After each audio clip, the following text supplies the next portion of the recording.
and oh my god. Um, and I think that's made me comfortable with Holualoa, and I think I talked about this in past transmissions, but the whole Miranoe family. Um, I just said bye at the Donkey Mill to Hiroki and Miho and Ashley and Sophia. Um, they hinted that maybe they would have me back in a teaching artist capacity, which would be really amazing. Um, but seeing the Japanese and other Asian people here makes me feel like I belong.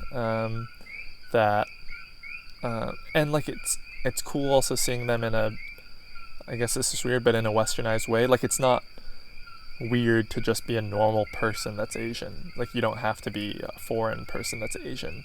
And I guess that's what a lot of California is like. Um, but so that's been something that I've appreciated about being on the Big Island. Not much of an art scene. There's a jazz bar in town. I when I was filming with MTV, I heard a heavy metal slash hardcore. No, it wasn't hardcore. Like a heavy metal house show.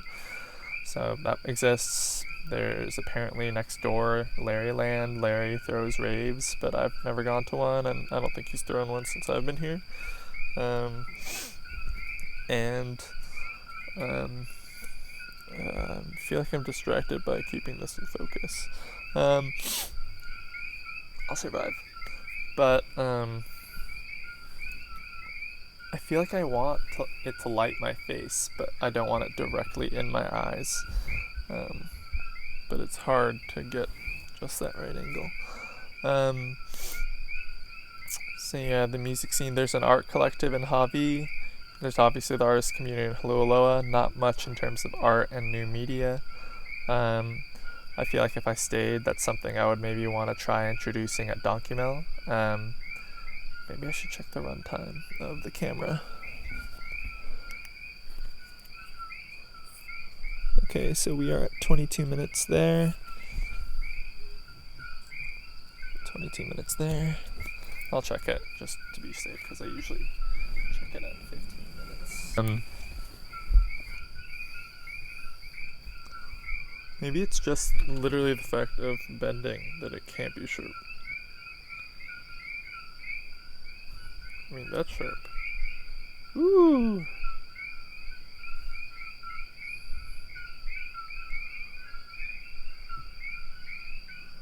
I'll do this for this short part for Perla.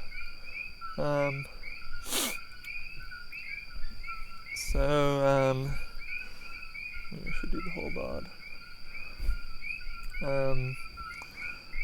So other things, in terms of introducing new media to Big Island, that's something I would maybe want to do with Donkey Mill, and maybe do a video production tutorial or a 3D design tutorial, something like that. I feel like that could be really cool.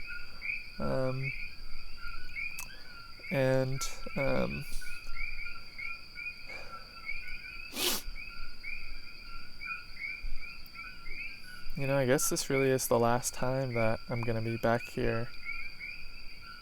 I'm thinking about the first time I discovered this platform, or this framework.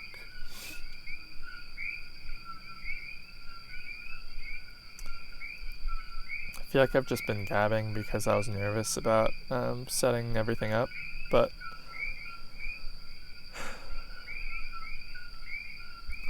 it's kind of weird to leave. There's a part of me that maybe was never fully here because I wasn't alone. Having Sasha, Claire, and Maddie were familiar things, and I feel like sometimes I really thrive just being totally thrust into the unknown, like in Iceland or Russia. And I don't think that's a bad thing, but it also makes it weird to leave because it's almost like I never came, if that makes sense. I never fully came.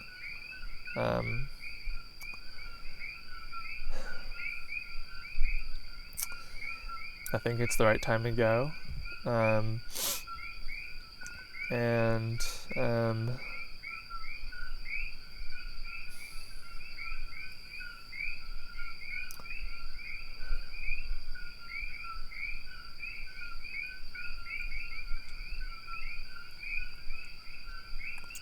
I don't know, I'm feeling a little bit sad all of a sudden. Maybe it's just really the basic thing of being sad when you're leaving somewhere. We're now in Matter Movie. Oh my god, yes. This is actually what I projected when I was doing the tests back here. This amazing section of the... Oh yeah. Oh my god, look at... Crop into my hand.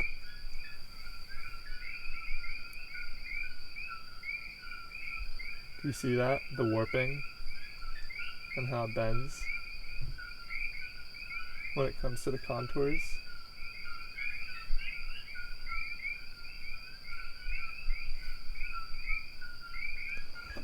I just like had that section on loop like when I was doing the tests, and it was so amazing.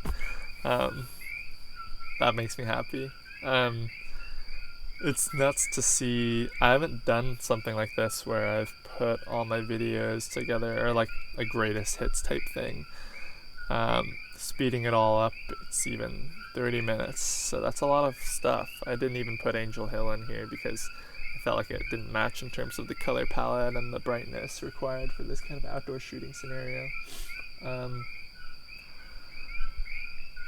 It's interesting because this technique, I don't know, this isn't that interesting to say, but the technique really does drive. Ooh, the 3D space that I'm gonna cry. Just like, it's so weird to think like that I was just grinding and fucking the basement of Avery in space that I was just in all the fucking time. Just like on fucking Rhino, and then like fucking 3ds Max, and then rendering frame by frame, and then sequencing it in Premiere. And then now it's just like a flash in the rainforest, flash on my body of this 3D space I made that had all these conceptual underpinnings, but now it's just decor, it's just ornamental. And now we have this like composited thing of me, in 7th grade or something at Bumper Shoot with Abe, me in like 8th grade smoking weed in front of the Pancake House, but all kind of mashed up with Google Earth tours of 3D kind of like photogrammetry, screen capture of people. Oh, I forgot to scale this out, but you can see the kind of, maybe you can't, but you can see the kind of rotating heads back here. Yeah, right here. See that? There are these kind of like frames that are slowly spinning, and those were the people that were participating in this experiment with dissociative drugs that a friend ordered on the internet. And we were all supposed to make a video montage kind of about our past or where we come from, and to explain it in a video, encouraged using Google. Oh my god. Seeing a web page of the Google Maps on my body warped outside, I can't tell you how crazy it feels and like religious it feels. And that was something I've been wanting to do for years, is like create a sacred space. And I think I did it back here. I always thought it would be virtual and making a kind of white world, but I think I did it back here. And I think I've been trying to do that with my 2D videos, but all it took was making a place to do it outside and a portable projector to make it like come that much more alive. Why don't people do this more of, I don't know, is this old hat from Metahaven, or am I discovering something kind of new here? I feel like this feels new. This feels like new fashion, immaterial fashion. Like, it would be much nicer if I didn't have this, linear cut here, because it's not that intentional of a cut, but because, we just are working with a rectangle. I like when it explodes, and like if you crop into my face right now, there might be parts where you see that hard edge, but it doesn't look that hard because, you know, my hair is there, and yeah. But back to the red ring. It always comes back to the red ring. The red ring is something I've been interested in for a long time. This is the communist. My friend the communist. I was listening to Soak Up the Sun, and just thought that lyric was so funny to be included in that song. So I just found a bunch of stuff of communist anime, and did this kind of like made a mashup of all these images and a kind of like concentric ring warping in and out, kind of like to the click of an Ableton experience, chopping up that lyric, just communism. Wow, these colors are amazing. The white and red and black is kind of a classic combo. I don't know, for the rest of the transmission, should I just talk about what's actually being projected? That seems like a no-brainer. It's like a more involved artist talk or something in an informal context. I wish the camera could see my perspective of looking out of these clear glasses, seeing the refraction of the rainbows coming out here, the projection on the hair right next to my eye, and then in my peripheral the shirt, and then the rest just blackness except for, you know, distortion because of the light rays. This seems like something that's meant to be communal. This seems like a place where music should be here, and I won't do so because of the audio capture, which I should check on actually. We are running at 32. How is that possible? It's because the video restarted. It was on loop.